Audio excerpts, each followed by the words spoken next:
The echo of wisdom across time and space in the grand landscape of human thought, Chinese philosophy shines like a brilliant pearl, exuding a unique and captivating luster. Originating from the ancient pre-Qin period and going through thousands of years of baptism, Chinese philosophy has continuously developed and evolved, forming a rich and diverse ideological system. The profound wisdom it contains reverberates across time and space. It not only profoundly influences the spiritual world of the Chinese nation but also contributes uniquely to the development of world philosophy, demonstrating its undeniable value in modern society. When we turn our attention to Western philosophy, we find that the two, through mutual collision and communication, are jointly painting a magnificent picture of the future of human thought. Looking back at history, the pre-Qin period was the golden age of Chinese philosophy. The thriving scene of 100 schools of thought contending laid a solid foundation for the development of later philosophy. Confucianism, represented by Confucius, Mencius, and Xuanzi, advocated core values such as benevolence, propriety, and righteousness, emphasizing personal moral cultivation and social responsibility. Confucius traveled around the states throughout his life, spreading the idea of benevolence. His saying, "Do not do to others what you do not want others to do to you," has become a universal moral principle, teaching people to treat others with empathy and build harmonious interpersonal relationships. Mencius inherited and developed Confucius thoughts, advocated the theory of innate goodness of human nature, and put forward the theory of benevolent governance, believing that rulers should take the people as the foundation, care about the well-being of the common people, and the one who wins the hearts of the people will win the world. Xuanzi, on the other hand, paid more attention to the influence of acquired education and the environment on people, emphasized governance by propriety, and advocated using ritual norms to restrain people's behavior and promote the orderly development of society. Laozi and Zhuangzi of Taoism, with their profound insights into nature and the universe, presented another perspective of thinking for people. Laozi put forward the concept of Tao, believing that Tao is the origin and operating law of all things in the universe. People should conform to nature, follow the laws of Tao, and not interfere too much. His Tao Te Ching with just 5,000 words, contains boundless wisdom. The thought of governing by non-action provided a way of governing the country for later rulers. In times of social unrest, it advocated letting the people rest and recuperate, allowing society to naturally restore its vitality. Zhuangzi pursued spiritual freedom and transcendence. His thought of roaming freely encouraged people to get rid of the shackles of the secular world and pursue inner peace and freedom. His imaginative fables, such as Zhuangju's Dream of the Butterfly, have triggered people's profound thinking about reality and illusion, the self and the world. Xiong and Han Fei of legalism advocated governing the country by law, emphasizing the authority and strictness of the law. They believed that human nature was originally evil and needed to be regulated by the constraints of the law to maintain social order.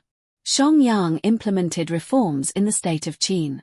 Through a series of legal measures, such as abolishing the field system, rewarding farming and weaving, and implementing the county magistrate system, the state of Qin gradually became powerful, laying the foundation for Emperor Qin Shi Huang's unification of the 6 states later.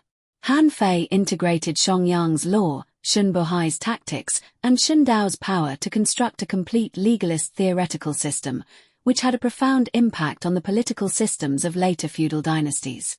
In the Han dynasty, Dong Zhongshu integrated the thoughts of Confucianism, the Yin-Yang school, etc., and put forward rejecting all other schools of thought and respecting only Confucianism, making Confucian thought the orthodox ideology of feudal society.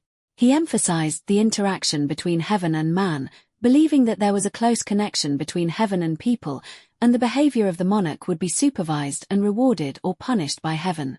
This thought, to a certain extent, restricted the power of the monarch and also provided a theological basis for feudal rule. During the Wei and Jin dynasties, metaphysics emerged. Metaphysicians such as He Yang and Wang Bai took Laozi Zhuangzi and Zhou as classics and explored philosophical issues such as the universe and life. They advocated valuing non-being, believing that non-being was the noumenon of all things in the universe, emphasizing individual spiritual freedom and compliance with nature. In the turbulent social environment, it provided people with a kind of spiritual comfort. During the Sui and Tang dynasties, Buddhism was widely spread in China and integrated with local culture, forming Buddhist sects with Chinese characteristics, such as Zen Buddhism. Zen Buddhism advocated a special transmission outside the teachings, not relying on words, directly pointing to the human mind, and seeing one's nature to become a Buddha. Emphasizing the understanding of the true meaning of the Dharma through inner experience.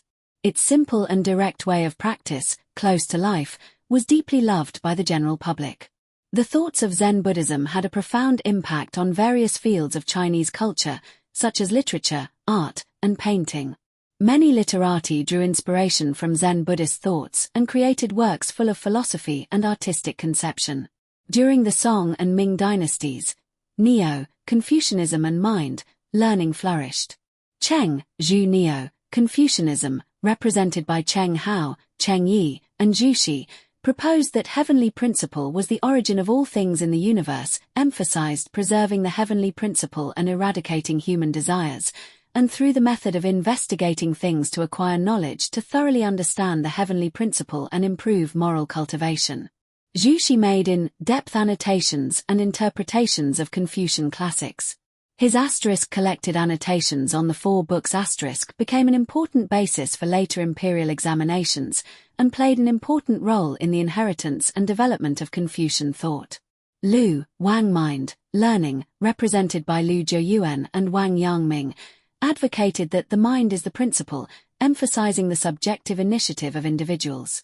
Believing that the mind was the origin of all things in the universe, and through methods such as discovering the original mind and extending innate knowledge to understand the heavenly principle and achieve moral perfection. Wang Yangming's theory of the unity of knowledge and action emphasized the unity of knowledge and practice, having a positive impact on later thoughts and practices. Chinese philosophy not only shines brightly in Chinese history but also makes important contributions to the development of world philosophy. In ancient times, Chinese philosophy spread to surrounding countries and regions through the Silk Road, maritime trade, etc., having a profound impact on the cultures and thoughts of East Asia, Southeast Asia, and other places. Confucian thought was widely accepted and inherited in Japan, South Korea, and other places, becoming an important part of the traditional cultures of these countries. In modern times, with the development of globalization, Chinese philosophy has gradually stepped onto the world stage and carried out extensive exchanges and dialogues with Western philosophy. Thoughts such as harmony without uniformity and the unity of man and nature in Chinese philosophy provide unique ideas and methods for solving many problems faced by the world today, such as environmental pollution, cultural conflicts, and social contradictions. The thought of harmony without uniformity advocates respecting cultural differences and seeking harmonious coexistence among different cultures, which helps to promote the diversity and exchange of world cultures. The thought of the unity of man and nature emphasizes the harmonious unity of man and nature, which has important Enlightenment significance for addressing global climate change and achieving sustainable development. In modern society, Chinese philosophy still has undeniable value. It provides people with a unique way of thinking and value orientation, helping people maintain inner peace and tranquility in the fast-paced modern life. The benevolence thought of Confucianism teaches people to care for others and enhance the cohesion and affinity of society. The conforming to nature thought of Taoism reminds people to respect the laws of nature and protect the ecological environment. The inner experience thought of Zen Buddhism guides people to pay attention to the inner world and pursue spiritual richness. Chinese philosophy also provides useful references for the governance of modern society. The legal thought of legalism is in line with modern legal concepts, emphasizing the authority and fairness of the law, which helps to maintain social stability and order. The rule of virtue thought of Confucianism emphasizes the educational role of morality, and by improving people's moral qualities, it promotes the harmonious development of society. When we examine Chinese philosophy and Western philosophy together, we will find that the two have their own characteristics and complement each other. Western philosophy focuses on rational analysis and logical reasoning, emphasizing the understanding and transformation of the objective world, while Chinese philosophy pays more attention to intuitive experience and moral cultivation, emphasizing the harmonious relationship between man and nature and between people. In the future, with the in-depth development of globalization, Chinese philosophy and Western philosophy will continue to integrate and innovate in mutual exchanges and learning, jointly contributing wisdom and strength to the development of human thought.